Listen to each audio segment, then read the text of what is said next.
Hey everyone, I'm decided to look back at the past Resident Evil games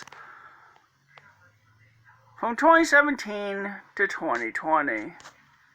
Yeah, I don't have the Resident Evil 1 remake. I should probably get that at some point. But anyway, I decided to look back and decided to rank the the three recent Resident Evil games. Well, minus one. From bad to great. And possibly seeing what Resident Evil may do going forward. I wonder if there's going to be a Resident Evil 9. Or is Resident Evil 8 going to be the last Resident Evil game?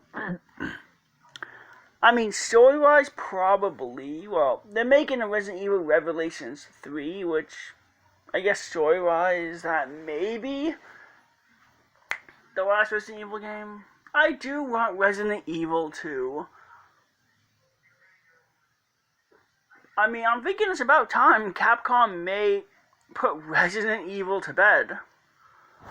I mean, they made like over 20 Resident Evil games.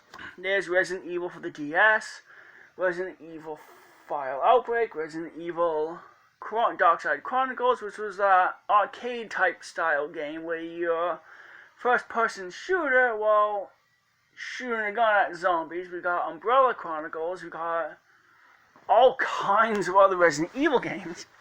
The main story ones, the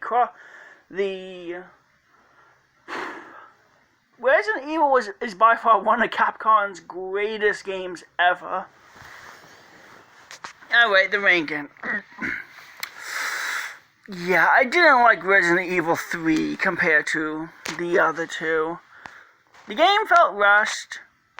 Main story-wise, the game was short, but then again, the original was short too, but still angry they got rid of the multiple endings, and I was hoping to play as, fight Nemesis with Carlos. I mean, we could have gotten what they did with 2, beat the game with Gerald and unlock Carlos' story, play with him. I mean, they could have added so much more to the main story if they, took the time and effort to do that. But it is what it is. Resident Evil Biohazard. I'm definitely going to be replaying this to get me caught up with Resident Evil 8. Now, why this one so far ahead is, well, the game has many DLCs. The story is, they actually went back to the horror roots. I mean, I'm kind of scared of that too.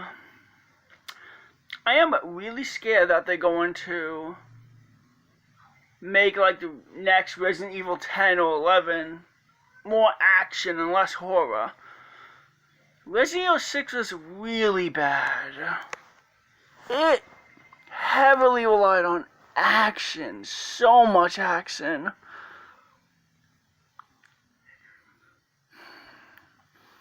But Resident Evil 7 had a good story. It has amazing characters. And it introduces Ethan Winters.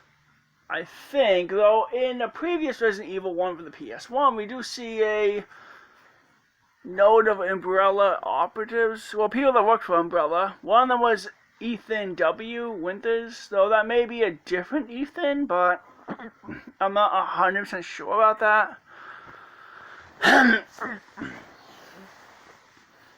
The game is great. The DLCs are even amazing, especially the end of Zoe 1. Not a hero, where we get to play as Chris Redfield. Though I wonder if Resident Evil 8 was going to have DLCs too, where we get to play as Chris Redfield. Or we may get to play as other characters. And finally, the best Resident Evil game, well, in my opinion, of the last 4 years is Resident Evil 2. The game has so much nostalgia. This was the first Resident Evil game I played for the PS1. Really loved it, and I really love the remake. They did it really well. And 2 is kind of what I was hoping 3 would have been like. I get to play as either Leon or Claire. And then once we beat the game as both, well, one of them, we unlock Leon and Claire's Story B, where everything is different.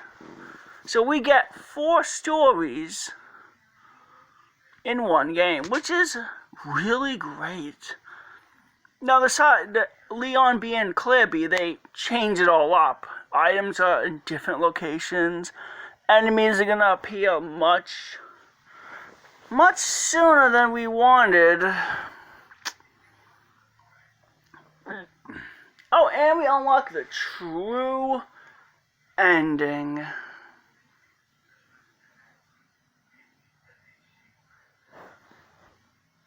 That is great.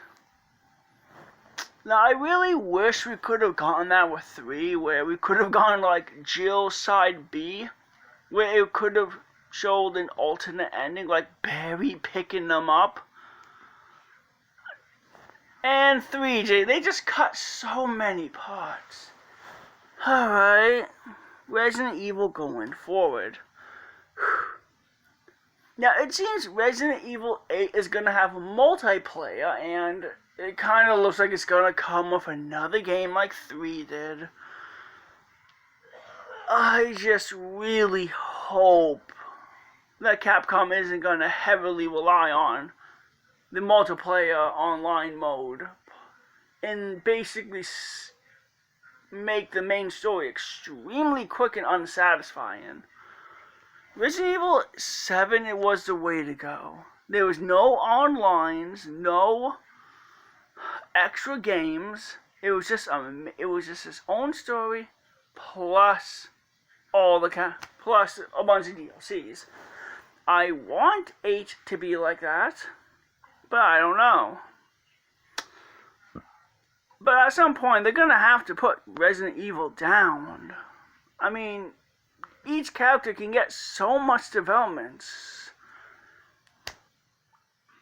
And I'm kind of hoping with Revelation 3 we may see past characters and new characters. I mean, I question whatever happened to Albert Wesker's son, Jake Miller. I mean, is he ever gonna show up again? He showed up once in 6, but never again. And after you beat the game with Jake's story, it basically hinted that it leaves on a cliffhanger, hinting that we're gonna play as Jake again someday. Well, that didn't happen, seeing Resident Evil 7 came out, then Resident Evil 1 remake, then 2, then 3. And again, Resident Evil 4 remake and Resident Evil 8. So maybe Jake Miller will show up in Resident Evil Revelations 3. And we're also getting a Hunk game. So we're getting a whole bunch of Resident Evil. I mean, don't get me wrong, I do love Resident Evil as much as the next person, but at this point, it just seems that Capcom's just gonna keep spitting out Resident Evil games. I mean, they have other games they can make. A Dino Crisis, they can make a remake of that. Or they have a lot of good games that they made for the PS2 that they can make remakes. Shoot, I forgot the name of that one. This girl is walking around a mansion, a castle with a dog, and has to avoid enemies. The name will come to me. And they have a whole bunch of ghost games they can do. I mean, they also own Dead Rising. I heard Dead Rising 5 was going to happen, but it got canceled for some reason. Not sure why, though. Anyway, let's see.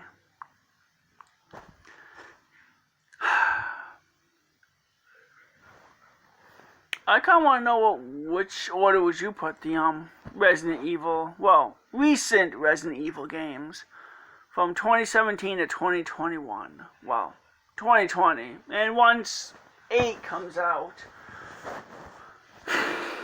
I'm definitely gonna be doing a video on 7 and 8, talking about like the story and comparisons to them. That'll be fun.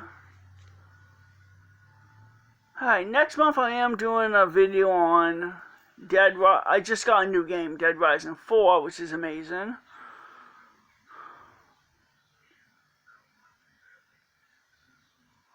Also, I do have some bad news that the Uncharted movie got delayed until 2021 too.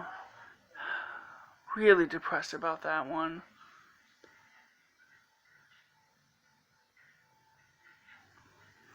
Anyway, hope everyone's staying safe and